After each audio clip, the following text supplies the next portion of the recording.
ওটা কচুরি পানা। তো গাইস এত বড় কচুরি পানা নিয়েছে আর জলে জমে গেছে। গাইস বলিস, গাইস বলি।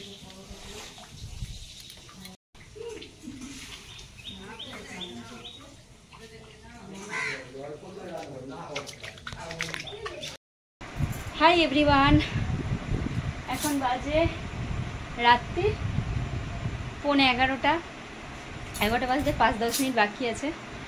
তো আমাদের ঘরে জল সোপ করছে, বোঝা যাচ্ছে না, বাট আজকে যে হারে বৃষ্টিটা হচ্ছে তো রাত্রির মধ্যে ঘরে জল ঢুকে যাবে।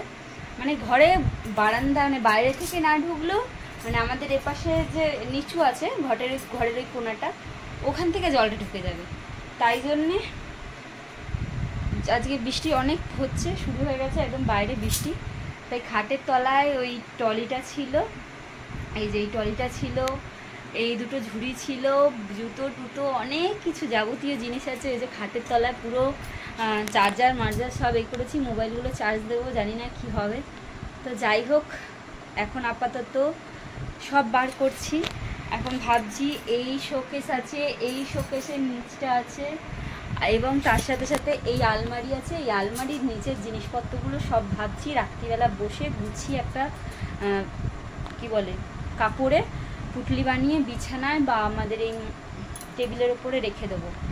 না হলে কি হবে বলতে পারছি না। এত বছর পর এরকম বৃষ্টি আর এরকম বর্ষা দেখিনি। হ্যাঁ, 2021 সালে একবার হয়েছিল, বাট এত না, বাইরে অবধি ছিল, জল ছিল। তো তোমাদের দেখাবো সকালবেলা হোক কতটা জল হয়েছে। আমি এতদিন ধরে ভিডিওটা করতে পারিনি, না বৃষ্টি আর কি দেখাবো, বৃষ্টির হয়েই চলেছে বৃষ্টি। তো দেখো এই আগে এখন লাগে ঝুড়ি, জানি না এত জিনিসপত্র কোথায় রাখবো। ছাদে তো ঘর নেই, তো সিঁড়ি ঘরে রাখলে সিঁড়ি ঘরে যদি দরজা বা জানলা খোলা হয় সব প্রত্যেকটা জিনিসপত্র ভিজে যাবে। তো মেয়ের বাবা বলল যে জিনিসপত্রগুলো এখন বের করে আপাতত একটা কিছুতে উঁচুতে তুলে রাখলে রাত্রিরে যদি অন্তত ঘুমিয়ে পড়তেই পারি, কোনো তো ভরসা নেই, ঘুমিয়ে পড়লে জল যদি ঢুকে যায় অন্তত লাগেজটা অন্তত উপরে থাকবে। কারণ না শীতের প্রত্যেকটা জিনিস মানে সোয়েটার, টুপি, মাফলার সব এই অ্যাটার্জিটার মধ্যে রয়েছে, আর নষ্ট হয়ে যাবে, সব জিনিসপত্র নষ্ট হয়ে যাবে। কারণ না প্রত্যেক দিনই বৃষ্টি হচ্ছে, কিছু করার নেই। আর কি বলবো, আমি নিজের ভাষা খুঁজে পাচ্ছি না। তো যাই হোক, চলো কাজগুলো করে নিই। তোমরা সাবধানে থাকো, ভালো থাকো, এটাই বলবো। ওটা কচুরি পানা। তো গাইস এত বড় কচুরি পানা নিয়েছে আর জলে জমে গেছে। গাইস বলিস, গাইস বলি।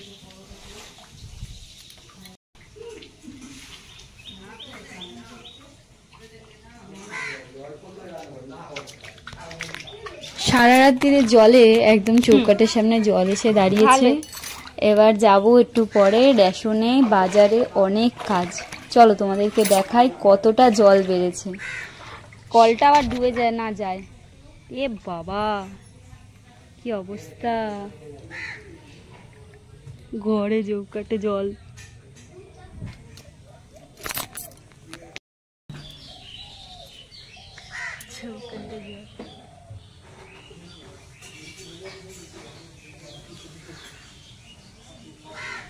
এখন চলছে বড় বড় ক্লাসের পরীক্ষা, ছোট ছোট বাংলা মিডিয়ামগুলোর পরীক্ষা চলছে।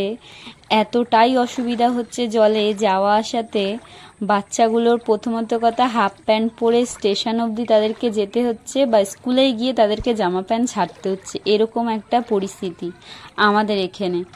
জানি না কতদিনে জল কমবে, ততদিন অবধি এরকমভাবেই চলতে হবে। চলো বেরিয়ে পড়েছি।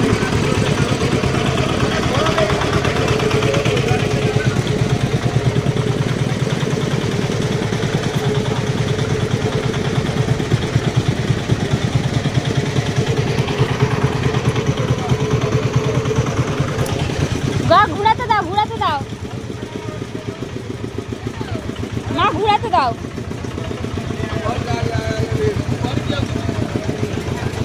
দেখো কি অবস্থা, দেখো।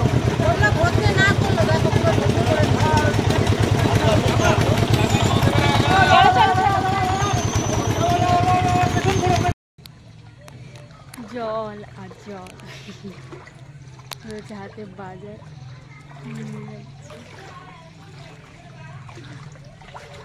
কি অবস্থা জলে।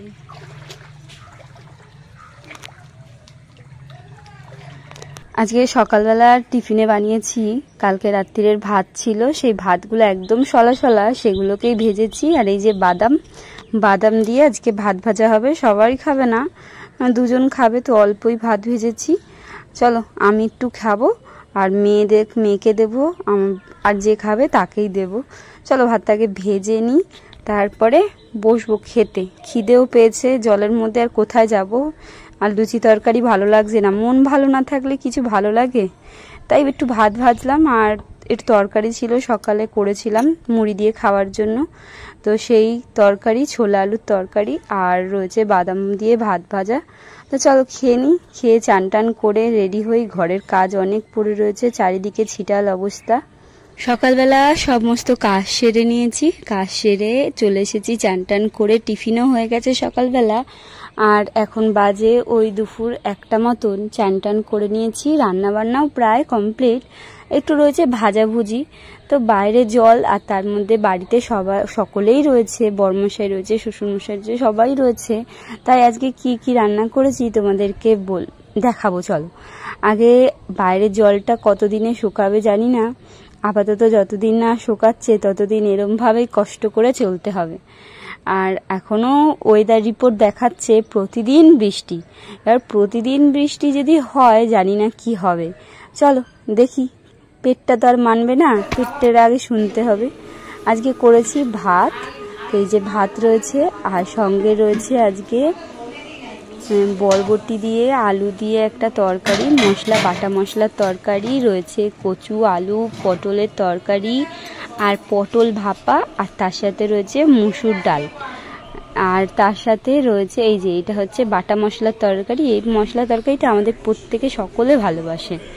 আর তার সাথে একটু করব ভাজা বলতে আজকে ফ্রিজে অনেক দিন ধরেই সবজিপত্রগুলো পড়ে রয়েছে, আর এই বর্ষায় না সব জলে পচে যাচ্ছে, তো তাই জন্যে ভাবলাম পচে যাওয়ার আগে জিনিসগুলো ভেজে নিই, খাওয়া ফেলা না।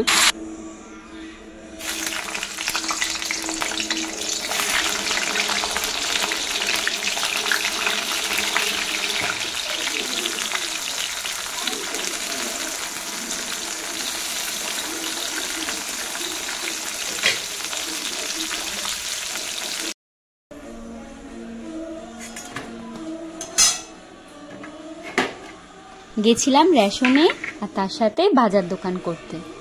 আমি আর মা গেছিলাম। অনেকটা জল, বাইরে এতটা জল, তার মধ্যে ঝিরিঝিরি বৃষ্টিও শুরু হয়ে গেছে সেই দুপুর থেকে আবারও। জানি না, এবার মনে হয় না এবছর ভালো করে ঠাকুর পুজো দিতে পারবো, কারণ এবারে দুর্গা পুজোটাও তাড়াতাড়ি পড়েছে, আর জলটাও এত তাড়াতাড়ি নামবে বলে মনে হয় না। দেখা যাক কি হয়। বাড়ি এসেছি, অনেকগুলো রান্নাবান্না হয়ে গেছে, বসিয়েছি একটু বাদাম ভাজা। গরম গরম ভাতে বাদাম আর বড়ি খেতে ভীষণ ভালো লাগে। বড়িটা অবশ্য বাড়িতে নেই, তাই একটু বাদামই ভাজা হলো। তো বাদাম ভাজা, আর তার সাথে কাঁকরোল বেগুন ভাজা, তার সাথে তরকারিও রয়েছে 2 রকমের। চলো সবাইকে খেতে দিয়ে নিই, নিজেও খেয়ে নিই। বাড়ি আস্তে আস্তে খুব জোর খিদে পেয়ে গেছিল। এই জল ঠেঙিয়ে ঠেঙিয়ে আসতে পা দুটো ভীষণ যন্ত্রণা করছে। তোমরা সবাই এই বর্ষায় খুবই ভালোভাবে থেকো। এখন ভীষণ পোকামাকড় বেরোচ্ছে, আর ঘরে ঘরে এই লতা ঢুকছে। এই বর্ষায় দম আটকার মতন পরিস্থিতি প্রত্যেকটা ঘরে ঘরে। মানুষ কাজে যেতে পারছে না, তার সাথে সাথে জলের মধ্যে পোকামাকড়ের ভয়। এই বছর আমাদের এখানে প্রত্যেকটা বাড়িতে জল ঢুকেছে। এবারে একটাও বাড়ি বাদ যায়নি যে জল ঢোকেনি। এত নোংরা জল, প্রথমত কথা নর্দমার জল, পুকুরের জল, সব জল এক হয়ে গেছে। আর তার মধ্যে আমাদের এখানে ঝিলটা ভরে যাওয়াতে মানুষের খুব সুবিধাও হয়েছে। এখানে তেলাপিয়া মাছের বাচ্চা, লাইলন টিকা, শাল, শোল, কত ধরনের মাছ ঘোরাঘুরি করছে, দেখে ভীষণ ভালো লাগছে। আর যারা ধরতে পারে তারা জাল দিয়ে ছিপ দিয়ে মাছ ধরে প্রতিদিন মাছ ভাত খাচ্ছে, তার একটা মজাই আলাদা। তাদের মজাটার সাথে আমার মজাটা একটু আলাদা, কারণ ভীষণই কষ্টের মধ্যে দম বন্ধ করা একটা পরিস্থিতির মধ্যে ঘর বন্ধ হয়ে বসে রয়েছি আর খাবার খাচ্ছি, এটাই আমার পরিস্থিতি।